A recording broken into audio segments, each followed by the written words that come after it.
என்ன பஞ்சாப் கேசன் இது? கன்ஸ்ட்ரக்ஷன் சைட்ல நைட் ஒர்க் பார்க்க வேண்டாம், மழை காலமா இருக்குன்னு சொன்னல. அதையும் மீறி ஏன் ஒர்க்கர்ஸ் வேலை பார்த்தாங்க? இப்போ என்னாச்சு பாத்தீங்களா? கீழே தவறி விழுந்து கால் உடைஞ்சு போச்சு, கை உடைஞ்சு போச்சுன்னு இப்போ ஹாஸ்பிட்டல்ல கிடக்குறாங்க. நான் நடுராத்திரின்னு கூட பார்க்காம இங்க வந்து பார்க்க வேண்டியதா இருக்கு. இதெல்லாம் நீங்க கவனிச்சுக்க மாட்டீங்களா? சாரி சார், இனிமே நான் ஸ்ட்ரிக்டா நடந்துக்கிறேன் சார். என்னமோ போங்க. நான் நேர்ல வந்து பணம் கொடுத்ததால பிரச்சனை பெருசாகாம போயிருச்சு. இல்லைன்னா லேபர்ஸ் போராட்டம் அது இதுன்னு ஆரம்பிச்சிருப்பாங்க.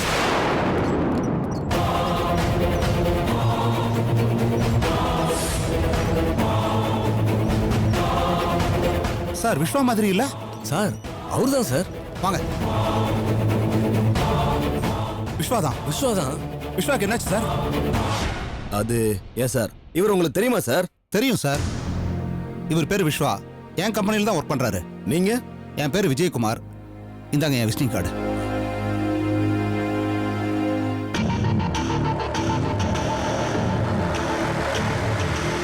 இவருக்கு எங்கேயோ ஆக்சிடென்ட் ஆயிடுச்சு. கொண்டு வந்து சேர்த்தவங்களும் போயிட்டாங்க. இவரும் மயக்கமா இருக்கிறதால ட்ரீட்மெண்ட்டுக்கு யாரு பணம் கொடுப்பாங்கன்னு ஜிஹெச்சுக்கு கொண்டு போக சொல்லிட்டாங்க. அதான் கொண்டு போறோம். வேண்டாம் சார், விஸ்வாவுக்கு இங்கேயே வச்சு ட்ரீட்மெண்ட் கொடுக்கட்டும். நீங்க கிளம்புங்க சார். அப்போ ஆக்சிடென்ட் பத்தி நீங்களே கம்ப்ளைண்ட் தரீங்களா? சார், முதல்ல ட்ரீட்மெண்ட் கண்டினியூ பண்ணட்டும் சார். அதுக்குள்ள இவங்க வீட்டுக்கு இன்ஃபார்ம் பண்ணி மத்தவங்கள வர வச்சிடலாம். அவங்க வந்தது என்ன ஃபார்மாலிட்டிஸோ அதை நான் கம்ப்ளீட் பண்ணிடுறேன் சார். ஓகே சார், அப்ப நாங்க வரோம். ஓகே சார், வாங்க. இவரை ட்ரீட்மெண்ட்டுக்கு கொண்டு போங்க. நான் கவுண்டர்ல பணம் கட்டிட்டு வந்துடுறேன். சரிங்க சார். ஓகே.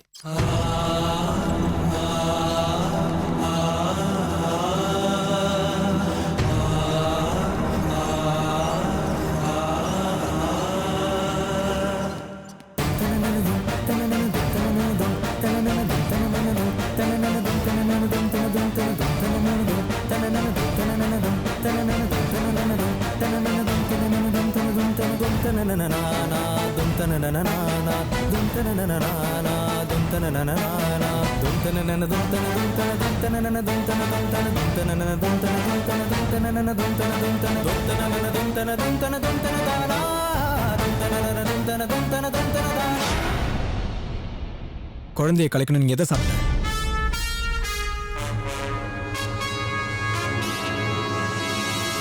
உன்னதான் கேட்கிற ரேவதி, சொல்லு. என்கிட்ட இதுக்கு மேல எதையும் மறைக்க நினைக்காத. ஹாஸ்பிட்டல்ல டாக்டர் அம்மா எல்லா விஷயத்தையும் என்கிட்ட சொல்லிட்டாங்க.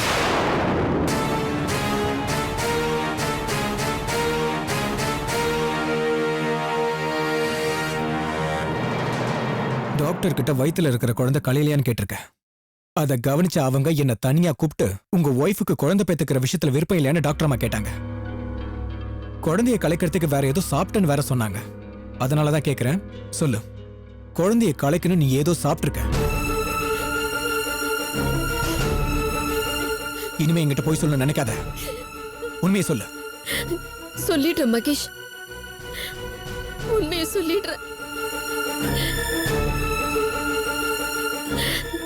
ஜோசியர் எங்க அம்மா கிட்ட சொன்ன மாதிரி நான் சுமக்கிற குழந்தையால என் அப்பா இருக்க எந்த ஆபத்தும் வந்துடக்கூடாதுன்னு தான் நான் குழந்தைய கலைக்க நினைச்சேன் மகேஷ்.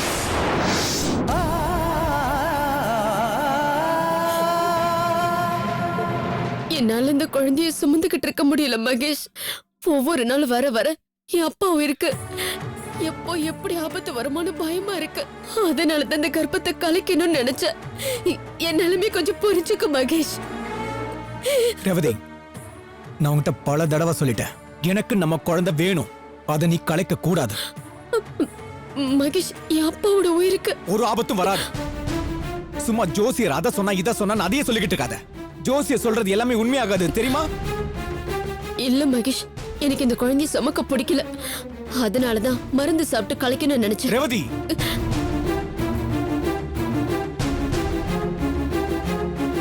ரேவதி எதையோ சாப்பிட்டு குழந்தைய கலைக்க நினைச்சாளா? ஏன் அப்படி செஞ்சா?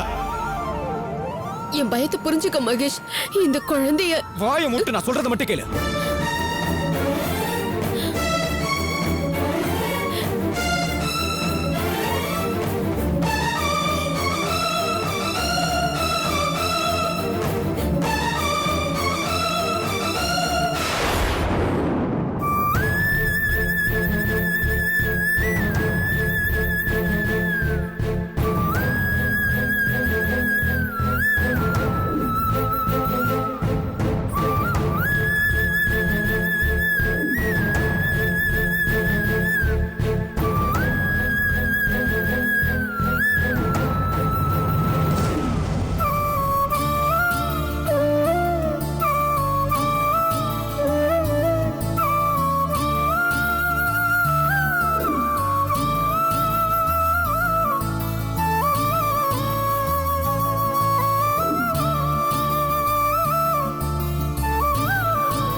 சந்தோஷமாடி?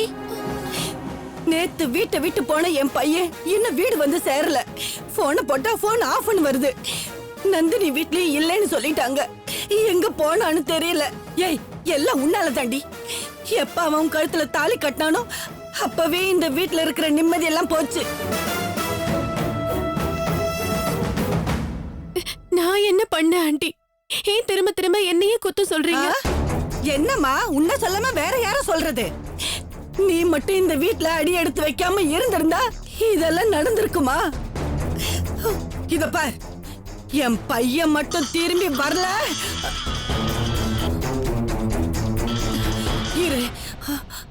ஹலோ, நான் விஜயகுமார் பேசுறேம்மா, விஸ்வா ஆபீஸோட எம்டி. விஸ்வா ஆபீஸோட எம்டியா? சார், என் பையன் ஆபீஸ்ல இருக்கானா? 2 நாள் லீவ் போட்டிருக்கேன்னு சொன்னா. ஆனா ஆபீஸ் வேலைக்கு வந்துட்டானா? அவனை பார்க்காம எனக்கு ரொம்ப பயமா இருக்கு சார். சார், அவங்கிட்ட கொஞ்சம் போனை கொடுங்க, நான் அவங்கிட்ட பேசணும். அம்மா, பதட்டப்படாதீங்க. முதல்ல உங்க மனசை தைரியமா வச்சுக்கோங்க. சார், என்ன சார் சொல்றீங்க? என் பையன் விஸ்வாவுக்கு ஏதாவது ஆயிடுச்சா சார்? விஸ்வாக்கு ஆக்சிடென்ட் ஆயிருச்சுமா. என்னது? என் பிள்ளைக்கு ஆக்சிடென்டா?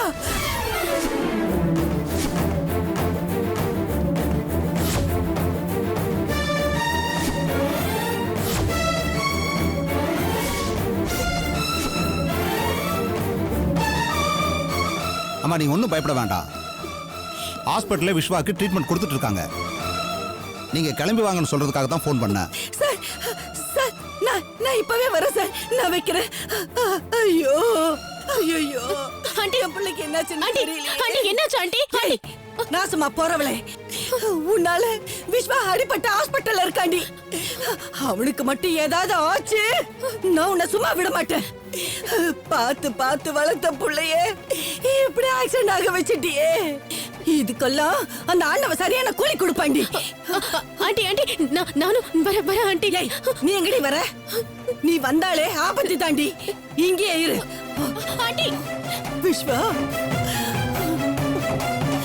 ஆண்டி, என்ன ஆண்டி போண்டி என்கிட்ட? ஆண்டி, ஆண்டி, நானும் வர ஆண்டி. போடி, நீ வரக்கூடாதுன்னு சொல்லிட்டேன். ஆண்டி, ஆண்டி, ஆண்டி, ஆண்டி, நானும் வர ஆண்டி. நான் சொல்லிட்டேன், வர்ற வேலை வச்சுக்கிட்டா காலை உடைச்சிருவேன். ஆண்டி,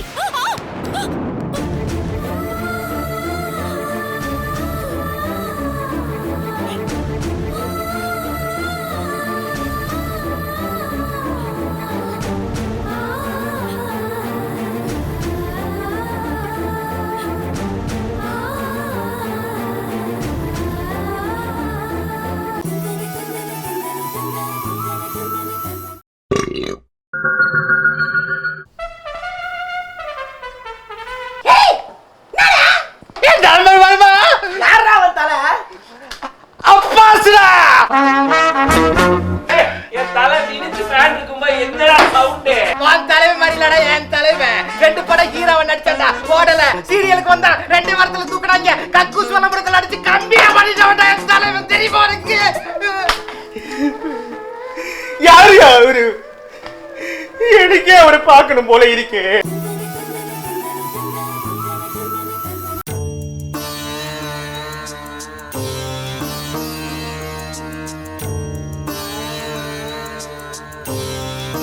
எனக்கு சத்தியம் பண்ணி கொடு ரேவதி. சத்தியமா? என்னப்பா கேக்குறீங்க? இனிமே உன் குழந்தைய கலைக்க நினைக்க மாட்டேன்னு எனக்கு சத்தியம் பண்ணி கொடு. பண்ணு ரேவதி. அப்பா, என்னப்பா திடீர்னு இப்படி கேக்குறீங்க? நான் இப்ப என் குழந்தைய கலைக்கணும்னு நினைச்சேன். பொய் சொல்லாத. நீ உன் குழந்தைய கலைக்க நினைச்சது, அதுக்காக நைட்டு மருந்து சாப்பிட்டது எல்லாமே எனக்கு தெரியும் ரேவதி. மாப்பிள்ளை கிட்ட நீ சொல்லிக்கிட்டு இருந்ததை நான் கேட்டேன். எதுக்காக குழந்தைய கலைக்க நினைச்ச? என்ன பாவம் பண்ணிச்சு அது? ஊர் உலகத்துல ஒரு பிள்ளையாவது பிறக்காதான்னு ஒவ்வொருத்தர் ஏங்கிக்கிட்டு இருக்கும்போது உன் வயத்துல வளர குழந்தைய ஏம்மா கலைக்க நினைக்கிற? சொல்லு ரேவதி, சொல்லு. நீங்க உயிரோட இருக்கணும் தான்ப்பா நான் இதை கலைக்க நினைச்சேன்.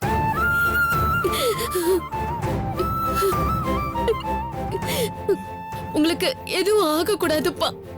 நீங்க தீர்காயுசாவும் அம்மா தீர்க்க சுமங்கலியாவும் இருக்கணும்னு தான் என் குழந்தைய நான் கலைக்கணும்னு நினைச்சேன்ப்பா.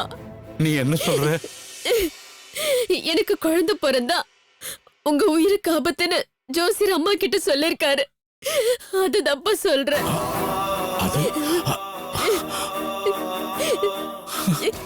உடம்பு சரியில்லாம அம்மா ஹாஸ்பிட்டல்ல இருந்தப்போ தூக்கத்துல புலம்புனாங்க. அப்போ நீங்களும் அம்மாவும் எனக்கு தெரியக்கூடாதுன்னு மனசுல வச்சிருந்த விஷயத்த நான் தெரிஞ்சுக்கிட்டேன்ப்பா.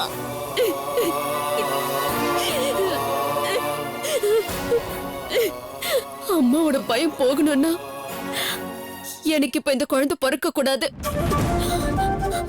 அதனாலதான்ப்பா இந்த குழந்தை நான் கழிக்கணும்னு நினைச்சேன். ரேவதி, நீ நினைக்கிறது தப்புமா. நான் வாழ்ந்து முடிச்சவன், எப்ப வேணா எனக்கு அழைப்பு வரலாம். ஆனா நீ சுமந்துகிட்டு இருக்கிறது வெளி உலகமே தெரியாத ஒரு சின்ன உயிர். அத போய் கலைக்கணும்னு நினைச்சியே. வேணாமா, வேணாம். எனக்காக, என் உயிருக்காக அந்த உயிரை போக்க நினைக்காதம்மா. அப்பா, உங்களை நான் பார்த்திருக்கேன். எங்களுக்காக நீங்க கஷ்டப்பட்டிருக்கீங்க. இந்த நிமிஷம் வரைக்கும் கஷ்டப்பட்டுட்டு இருக்கீங்க. அத நான் என் கண்ணுல பார்த்திருக்கேன். ஆனா இது கண்ணுக்கு தெரியாத உசுருப்பா. இத கலைக்கிறதுனால வேணாம் ரேவதி, இனிமே பேச்சுக்கு கூட அந்த கலைக்கிறங்கிற வார்த்தைய நீ சொல்லவே கூடாது. இந்தா, எனக்கு சத்தியம் பண்ணி கொடு.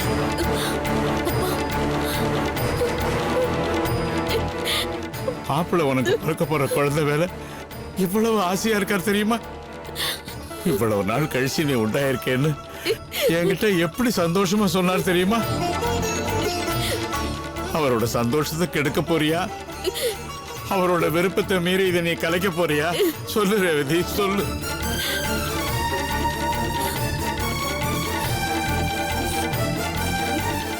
அதை மீறி கலைக்கத்தான் போறேன் நீ சொன்னா நானும் என் முடிவை சொல்றேன். நல்லா கேட்டுக்க.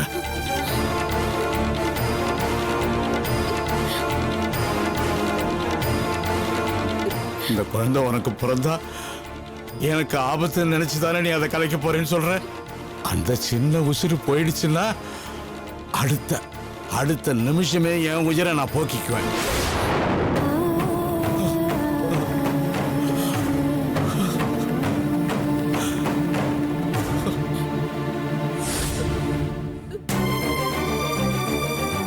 சத்தியம் பண்றியா? இல்ல நான் சொன்ன மாதிரி என் முடிவை நான் எடுத்துக்கிட்டுமா? சொல்லு ரேவதி, சொல்லு. என் குழந்தைய நான் கலைக்க மாட்டேன்ப்பா. என் குழந்தைய நான் கண்டிப்பா கலைக்க மாட்டேன்ப்பா. இது சத்தியம்.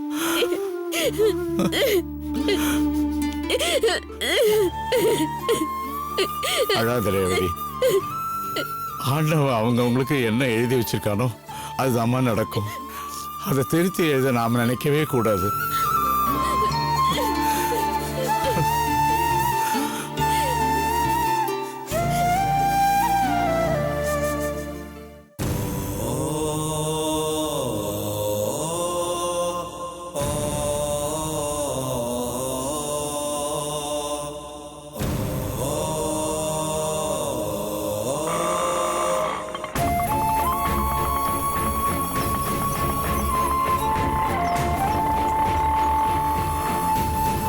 சார், என்ன சார் ஆச்சு என் பிள்ளைக்கு? ஒன்னும் பதட்டப்படாதீங்க. ட்ரீட்மெண்ட் கொடுத்துருக்காங்க. வாங்க வாங்க. ஐயோ, பதறாம வாங்க. இப்ப எப்படி இருக்கா? டாக்டர் பார்த்துட்டாங்க, ட்ரீட்மெண்ட்டும் கொடுத்துட்டாங்க. நீங்க பதறாம வாங்க. தைரியமா வாங்கம்மா, பயப்படாம வாங்க. விஸ்வா, விஸ்வா, என்னாச்சுப்பா உனக்கு? ஹலோ? இப்படி கிடக்குறியாடா? எந்த படுபா வீட மோதிட்டு போனது? அம்மா, அழாதீங்கம்மா. விஸ்வா உங்க பையனாம்மா? என் பையன் தாங்க, என் பையன் தான். இவன் ஹாஸ்பிட்டல்ல கிடக்குறான்னு இவன் கம்பெனி ஓனர் எனக்கு போன் பண்ணி சொன்னாரு. எங்க என் பிள்ளைக்கு இப்ப எப்படிங்க இருக்கு? பயப்படுற அளவுக்கு எதுவும் இல்லைன்னு டாக்டர் சொல்லிட்டாருமா. அதாம்மா வார்டுக்கு மாத்திட்டாங்கம்மா. நல்ல வேளை எங்க ஓனர் சரியான நேரத்துல பார்த்து இவரை இங்க அட்மிட் பண்ணிட்டாருமா. இல்லைன்னா இந்நேரம் யாரும் இல்லாம ஜிஹெச்ல இருந்து பாருமா. என் பிள்ளைக்கு அப்படி ஒரு நிலைமை வராது. விஸ்வா, விஸ்வா, அம்மா வந்திருக்கேன்டா, கண்ணை திறந்து பாருடா.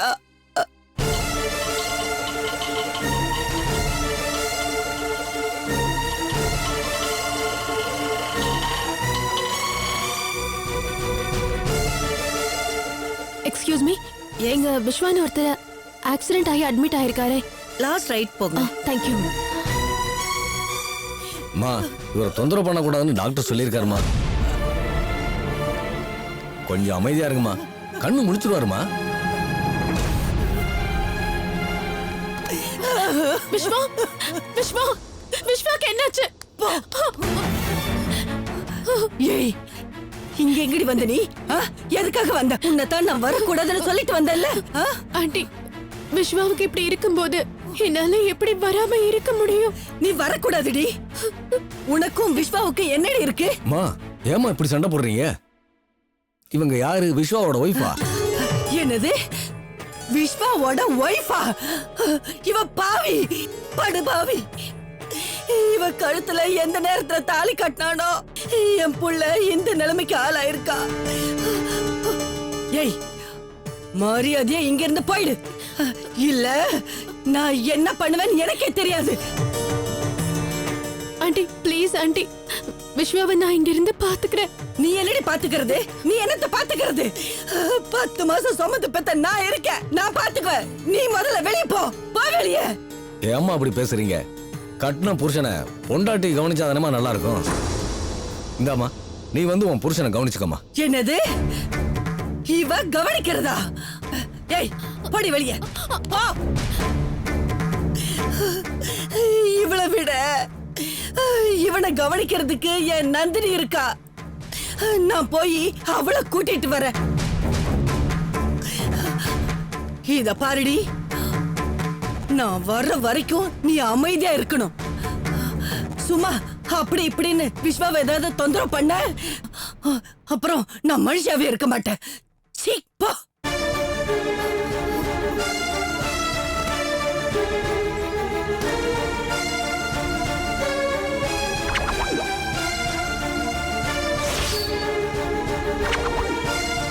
நீ கவலைப்படாதம்மா, எல்லா மாமியாரும் இப்படிதாம்மா. நீ வந்து உன் ஹஸ்பண்டை கவனிமா.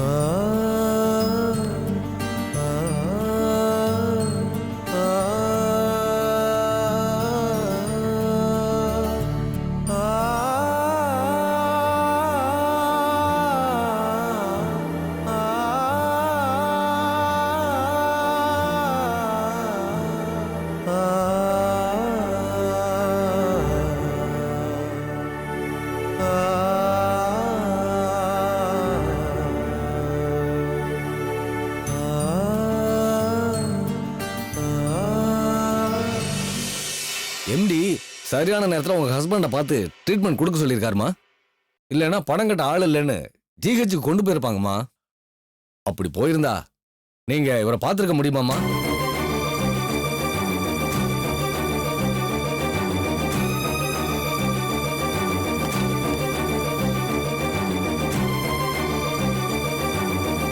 அகிலா,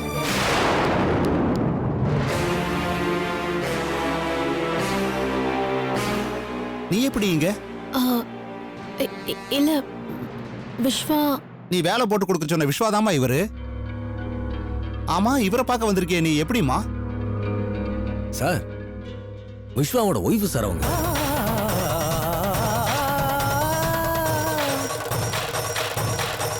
விஸ்வா உன்னோட ஹஸ்பண்டா? எப்போ மேரேஜ் ஆச்சுமா? என்கிட்ட சொல்லவே இல்ல.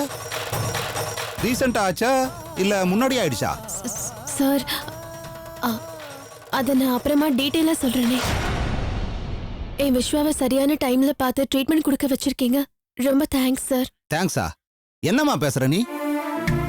உங்க அப்பா எனக்கு செஞ்ச நல்லதுக்கெல்லாம் எவ்வளவோ உதவி செய்யணும் உனக்கு. அவ்வளவு நன்றி கடன் பாக்கி இருக்குமா? ஆனா நீ என்னடானா தெரியாம செஞ்ச உதவிக்கு தேங்க்ஸ் சொல்லி என்ன அந்நியமாக்குற? அகிலா, வரும்போது சீஃப் டாக்டரை பார்த்து பேசிட்டு தாமா வர்றேன். விஸ்வாக்கு நீ எந்த ஆபத்தும் இல்லையாமா, அதனால நீ கவலைப்படாத. Okay sir. அப்புறம் உனக்கு எந்த உதவி வேணாலும் தயங்காம என்கிட்ட கேளுமா. புரியுதா? சைட்ல ஒரு ப்ராப்ளம், ரொம்ப நேரமா ஃபோன் பண்ணிக்கிட்டு இருக்காங்க. நேர்ல போய் தான் பிரச்சனையை சால்வ் பண்ண முடியும். ஸோ நான் கிளம்புறேம்மா. எதுவாக இருந்தாலும் தயங்காம எனக்கு ஃபோன் பண்ணுமா. பஞ்சாப் கிஷன் வாங்க போலாம்.